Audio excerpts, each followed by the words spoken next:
Assalamualaikum warahmatullahi wabarakatuh. Halo teman-teman semuanya, perkenalkan nama saya Nida Amalia dengan nomor NPM 22106310800077. Pada kesempatan kali ini saya akan mengulas sebuah novel dengan judul Notasi karya Mora Quatro. Selamat menyaksikan. Yang pertama, ada profil penulis.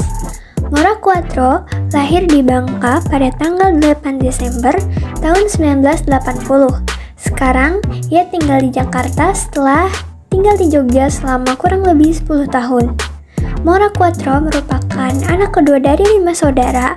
Beliau senang menulis sejak remaja, tetapi mulai serius menekuninya sejak tahun 2007, ketika bergabung dengan sebuah komunitas menulis online.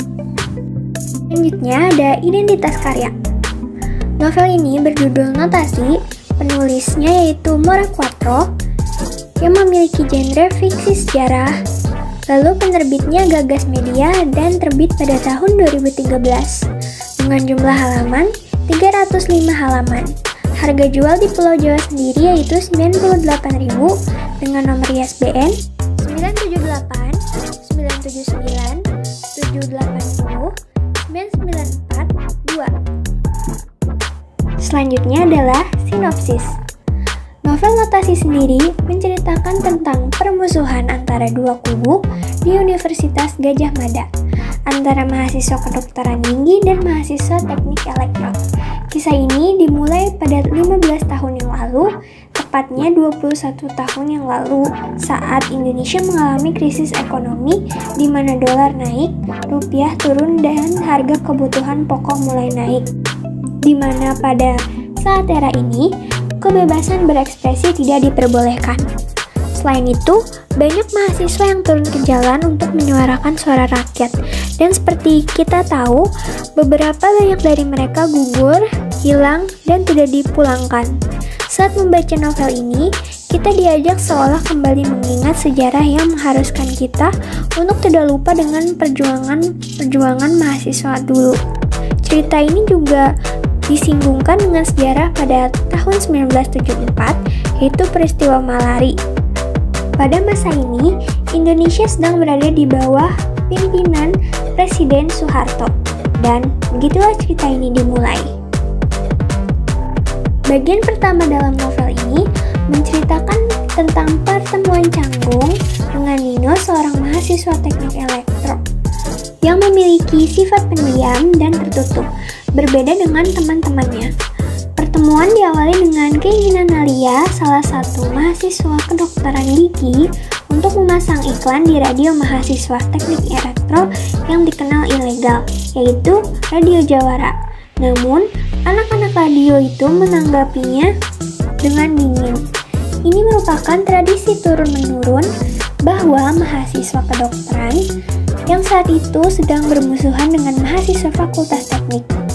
Selain itu, adanya persaingan dalam memperebutkan kursi presiden BEM Universitas, di mana 2 dari 3 calon kuatnya berasal dari fakultas itu. Itulah mengapa bagian pertama ini berjudul Dua Kubu yang Saling Bertentangan. Selanjutnya adalah evaluasi kelebihan serta kekurangannya. Yang pertama adalah kelebihan novel. Dalam novel ini, penulis menyampaikan keseluruhan isi cerita dengan sangat amat baik dan menarik, sehingga dapat dengan mudah dimengerti oleh para pembaca. Ceritanya yang tidak biasa, serta minim drama percintaannya yang lebay seperti di FTV, menambah poin plus dalam novel ini. Cover novel ini juga mengilustrasikan sebuah rak usang yang diisi radio, tentu saja berhubungan dengan Radio Jawara FM yang telah diceritakan milik teknik Fakultas Elektro yang menjadi sarana untuk menyuarakan perlawanan pada para penguasa saat itu. Dan ada pula sebuah hiasan kuda yang juga diceritakan pada saat pertama kali Nalia bertemu dengan Nino. Cerita yang mengalir erat dengan kehidupan kampus, menyatu ringan dengan aroma persahabatan, dan cinta yang hadir secara konsisten namun tidak mengurangi kesan menegangkan pada saat kisah demonstrasi disampaikan. Penulis juga menambahkan beberapa selipan-selipan pengetahuan sejarah tentang beberapa ilmu keteknikan yang menunjukkan bahwa penulis melakukan riset yang tidak main-main. Selanjutnya adalah kekurangan novel.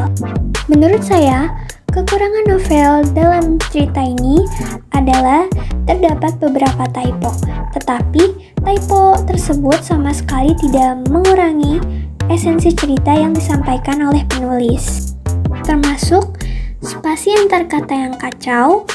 Terkadang 2 atau 3 kata tergabung tanpa spasi hingga membingungkan para pembaca. Terima kasih banyak kepada rekan-rekan semuanya yang telah menonton video ini. Pada akhirnya, saya sangat merekomendasikan novel ini untuk para mahasiswa karena novel ini dapat menyadarkan kita akan rasa nasionalisme yang sudah seharusnya kita miliki. Dan marilah kita menjadi generasi yang kritis akan suatu berita dan jangan mudah termakan oleh hoax. Itu saja perjumpaan kita kali ini. Terima kasih banyak atas perhatiannya. Wassalamualaikum warahmatullahi wabarakatuh.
Bye.